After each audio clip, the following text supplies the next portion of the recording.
My dad, 50, came out when I, 25 female, was 9 and essentially breaking up the family since he divorced Mom. She was rightfully mad and in the divorce took him to the cleaners, which she didn't fight that much. She got primary custody of me and my siblings, 23 female and 20 female, and we didn't want to see Dad, and my mom encouraged it as she and my uncles and aunts and Dad's family made it nearly impossible for him to spend time with us, which back then we really didn't want to spend time with him, though he tried his hardest. Extended family isn't really open-minded.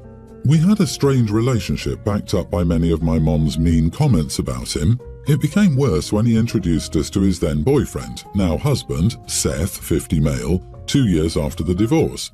I really didn't like Seth since I saw him as a confirmation that my parents' marriage was dead. I was really rude to him to the point he stopped coming over their house whenever we visited. This stopped when they got married, and my dad basically told me that if I didn't respect his husband, I wasn't welcome to his house, which further strained our relationship, and I stopped going to his house entirely. I think our relationship died when I asked only my mom to walk me down the aisle. He didn't say anything, but he stopped trying hard in our relationship after my wedding. Over the years, I've seen my dad less and less, but he's there on special holidays and dates. He and Seth mostly travel or spend too much time together. They barely have time for others.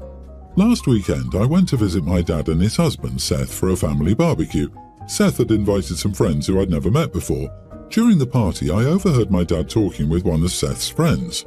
My dad said, "Sometimes I wish I'd met Seth sooner before I ever married Jane, my mom, and had kids. Don't get me wrong, I love my kids, but things would have been so much simpler if I wasn't trying to live a lie for so long. I could have avoided all the drama with the divorce." Hearing him say that really upset me. It felt like he was saying he regretted having us and that we ruined his chance at happiness. I had already felt distant from him over the years, which confirmed my fears that he didn't want to be a father. At that moment, anger and hurt took over, and I confronted my dad in front of everyone. I yelled at him that it was unfair to say he wished we weren't born just so he could be gay sooner. He tried to backtrack, but the damage was done. I stormed out and haven't spoken to him since. My siblings are on my side and have had low contact with him. He's been calling non-stop, apologizing and saying he didn't mean it. Seth recently texted me calling me childish and saying that me and my family are rude people who are just mad and bitter. My dad finally found happiness, and now the text is making me doubt my reaction. Am I the idiot? Answer this, OP. Would he have said this if you and your family hadn't been making his life a living nightmare after coming out? Wouldn't you agree life would have been easier for him, and you, by the way, if you'd gotten along after the divorce? I cannot imagine the burden of having my kids hate me for something that is out of my control. Yeah, OP admits to keeping her distance from her father on purpose, for allowing the estrangement to continue, even after she was an adult and could have reconnected. She excluded him on her wedding day. OP, you can't demand unconditional love from a parent whom you've pushed away and alienated every chance you got. At some point, people have the right to give up on you and live their best life without you. No kidding. Why does a person want to spend more time with people who mentally and emotionally abuse him? And OP is trying to compare decades of neglect and abuse to one single comment during a moment of honest catharsis. Like OP wants everyone to dwell on one comment of her father's to overlook their entire family's decades of abuse. I'm glad that poor guy found love. He deserves it. This chick hasn't understood that her father is a person too, and his journey has also been complicated. Like, seriously, grow up and get over your stuff. Jeez, you are the idiot. Your dad was mistreated greatly by your mother, her family, and his family. They're the reason in the early years you had no relationship. A responsible parent, your mom, should have encouraged you to see your father. Your mom sucks. Your father is gay. That's not his fault, and that is not something to apologize for. Maybe he wishes he didn't have kids because he thinks you all hate him and would be better off without him. I can only imagine the crappy things that have been said to him over the years, given that you all blame him for the marriage falling apart because he's gay. You are hurt, you need therapy, and you need to stop projecting that on your father. My husband and I bought a home 4 months ago, and his friend and co-worker lives next door with his wife and their 6 kids. We both have infants. When we bought the home, it needed repair. All the carpets needed to be ripped out as they were repulsive. All the walls needed repair, holes in walls, and repainted. But my husband dragged his feet because we just had a baby and he didn't want to add more to our plate. He decided to do repairs this week. Before giving birth, I was a general contractor working in construction since I was 15. I have helped build multiple homes, done flooring, painted, and even done concrete work, foundations, so I'm very experienced in that department. My husband is not. He's worked in restaurants since he was a teen, so he has no idea what he's doing. I planned to repair the walls and paint them when he worked on the rugs. After that was completed, I planned to build all of our own shelving, as our home lacked storage space of any kind, including closets. Along the way of assessing, we noticed some outside work that absolutely needed to be done to prevent mold and moisture, which he would also take care of. And as an added measure, I planned to build our bed. We're currently sleeping on a mattress on the floor because our stuff was destroyed in a flood prior to our move. So I was going to build us a frame like I've done multiple other times. Now on to the issue. My husband has decided I can't help him because of the baby. The place is small, so he doesn't want the baby inside. He says that me building anything will take too much time and has decided to go out and buy shelving and bed frames at a much higher cost than I could build one for. He bought all white paint instead of the paint we agreed on because this way is just faster. And his buddy's wife next door came over yesterday with her own 5-month-old to see how things were going and asked him if she could help. He said yes, despite knowing that I'm going mental because he won't let me do anything, even though this is literally my profession. She just stuck a kid in my kid's jumper and started helping. As soon as he told her she could help, I just took my baby and left. I told him I'd be at my mother's. He's now upset with me because I don't understand that he's just trying to get this done. So I commented on the fact that he should have let me help him, but instead he allowed his buddy's wife to do something I should have been doing in the first place. He says I'm overreacting because I know why he didn't want me helping, but if they don't care that their kid is around it, then that's a them problem. I don't even want to go back now. I'm so disgusted that he's even letting her help, knowing that I'm already angry that he won't let me do anything. Am I the idiot? Sounds to me like your husband has some weird gender role hang-up. You are not the idiot. I think his manhood is threatened by your ability to do traditional male tasks, and he wants to keep you in a female childcare role. I wouldn't want to go back either. You're either going to have to stand up for yourself and work on a compromise with husband, or move on with your life. I think you're right. Yesterday, he had a buddy over here who's also a general contractor, and he texted me and said, I wish you were here learning this stuff with me, knowing that I already know it all because I'm a general contractor myself. It felt like he didn't take me seriously. Wow, that was insulting. In my opinion, what he texted you showed a huge lack of respect. Text him that. I already know how to do this stuff. I get paid to do it every day. It's my literal job. It's how we afforded to buy this house. If he gets mad, screw him, but don't have another baby with him. I, 24 male, casually dated a girl, 23, for about 5 months. And even though she was on birth control, she ended up pregnant.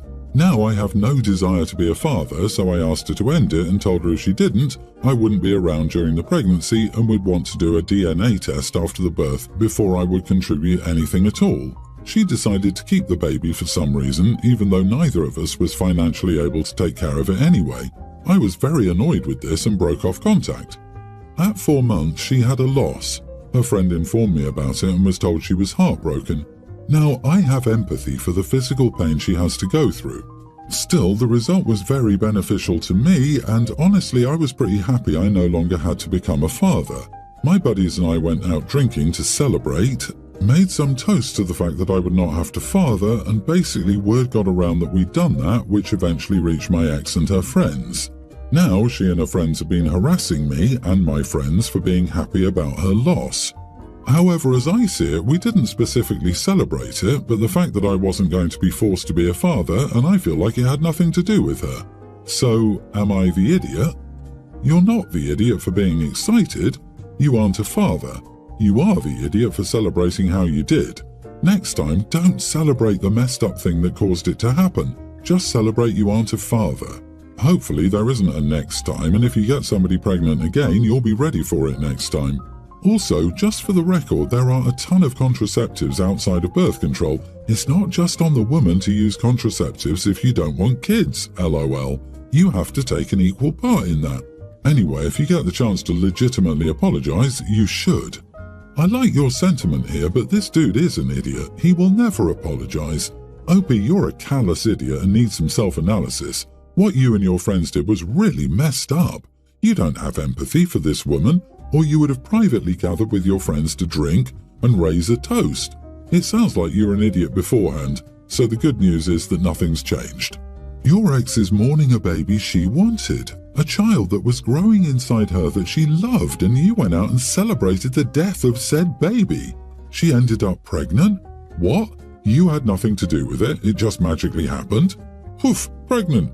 Grow up, moron, and go get a vasectomy if you don't want to have children and can't be bothered to care for your part in impregnating someone. She didn't end up pregnant. You had intimacy, and that is the natural outcome. My mom celebrated being 20 years married to her husband John last weekend. They were throwing a party for all their friends and family to celebrate. My family and I were supposed to go, but I had to tell them we wouldn't make it a few days beforehand because 2 of my children were sick. We live in another state, so we had to travel to be there, and there was no way that was happening when I had 2 sick kids. My mom told me not to say I wouldn't be there and to wait and see how things worked out that Saturday because maybe everyone would all be better and we could still drive out and make it. But the kids were still sick. Our youngest was worse and was hospitalized later that night while the party was ongoing. Thankfully, we got him home Sunday, but it was a lot. My mom called me yesterday to ask why I hadn't found a way to make it work. She told me she would have thought celebrating my parents' 20-year wedding anniversary would have been my #1 priority. I told her it wasn't my #1 priority, my children were. She told me of course, but she would still imagine I would make it a priority to celebrate my parents' marriage. I told her not in those circumstances. She said celebrating your parents is supposed to be a good thing. I pointed out to her that it was not my parents' anniversary because she'd never told me about her and my dad's wedding anniversary. He died when I was only 6. And that while her husband is a great guy and I get along fine with him, she can't keep acting like her marriage to my dad and my dad didn't exist. For context, I said this to my mom because after my dad died when I was 6, she stopped talking about him. She never wanted me to ask about him. And when she got remarried, she wanted me to take her husband's last name and agree to be adopted. She pushed the narrative that he was now my dad and that it was disrespectful to her husband and the life they were building to mention my dad again. She would talk about her husband being her only love, her true love, and how he gave her all her kid that to her. She told me that she's been married for 20 years and I'm almost 30, so her husband deserves to be acknowledged as my dad and their marriage deserves to be a priority for me. She told me she was ashamed of my childish behavior. Am I the idiot? Not the idiot. Your children come first, that's obvious. There is something off about your mother which was apparent even before you described how she'd erased your bio-father from existence. No caring grandparent would insist you prioritize her celebration over a child's health, especially if they've been hospitalized. She is definitely the idiot here. I love how she says OP is being childish while throwing a temper tantrum about OP not going to her party because his kids were sick. Who's the childish one here? She must have been a peach to grow up with. Your mom's anniversary is not your parents' anniversary and literally has nothing to do with you. Even if it was your parents' anniversary, your children should still come first. What is it with all these remarried parents trying to stuff their spouse into the parent role and erase the actual parent? Yeah, in what world does she live? On this planet, parents should always focus on the well-being of their kids, especially if they're sick. That's an absolute given. For her to expect you and your family to travel that far with 2 sick kids is very unreasonable, no matter what the occasion. My wife and I have separate money. It's something we've always done, and for the most part it works out. We make about the same and have a 50-50 split. Same thing with chores. My main issue is that I spend so much on her and she rarely does the same. My biggest thing is going on dates. It's good for both of us, but over time it's put a sour taste in my mouth that I have to plan them all and pay for all of them. I've explained this before to her.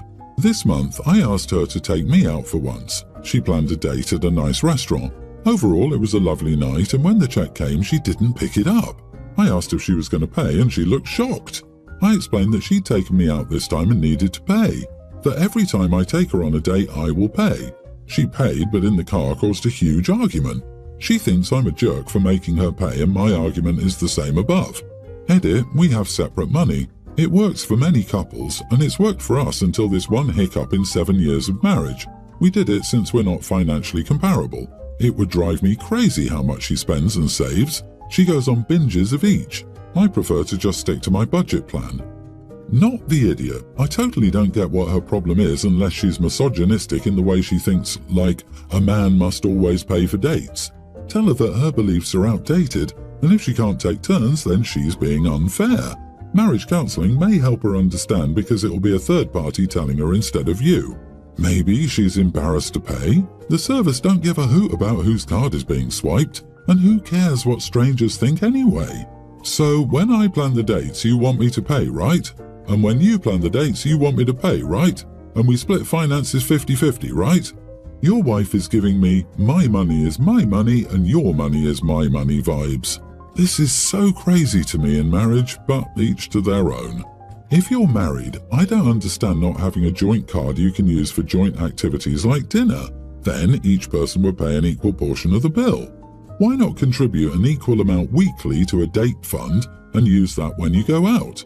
You'll know it's split 50-50 and you'll stop ruining date night over money arguments. Dude, wake up. Keeping money separate never actually worked for you. You ignored the problem until you finally said, hey, this is unfair. You need to pay your fair share. And she told you to suck it. When you say it worked for you, all I can say is ignorance is bliss.